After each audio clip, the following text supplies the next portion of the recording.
મોરબીના રવાપર રોડની બાજુમાં આવેલા શક્તિપ્લોટ મેઇન રોડ ઉપર રોડ સાઈડની ગટરની અંદર કાર ખાબકી હતી અને કાર એક બાજુ નમી ગયેલી હોય તેમાં રહેલ મુસાફરો મુશ્કેલીમાં મુકાયા હતા.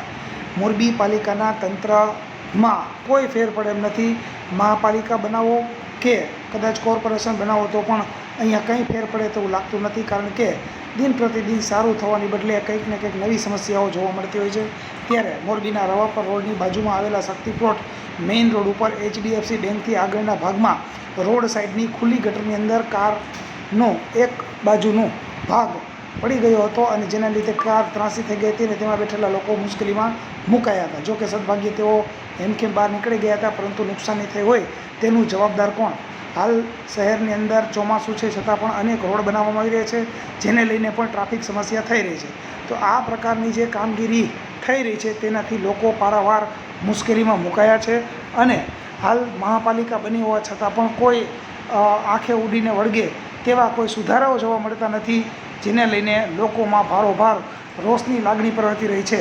જે રીતે મનપા દ્વારા તોડફોડ કરવામાં આવે છે અને દબાણો દૂર કરવામાં આવે છે તે સારી બાબત છે, પરંતુ તે જ ગતિએ સારા કામો પણ થાય તેવી મોરબીના લોકો મહાપાલિકા અને તેના કમિશનર સ્વપ્નિલ ખરે પાસે અપેક્ષા રાખી રહ્યા છે. હાલ કોઈનો જીવ જાય અને કોઈના વાલસોયા બાળકો આવી ગટરમાં પડી જાય તેના પહેલાં શહેરના મુખ્ય ગટરો કે બુગદા નાલા જે કોઈ હોય તેને આડસ મૂકવામાં આવે તે જ જરૂરી છે.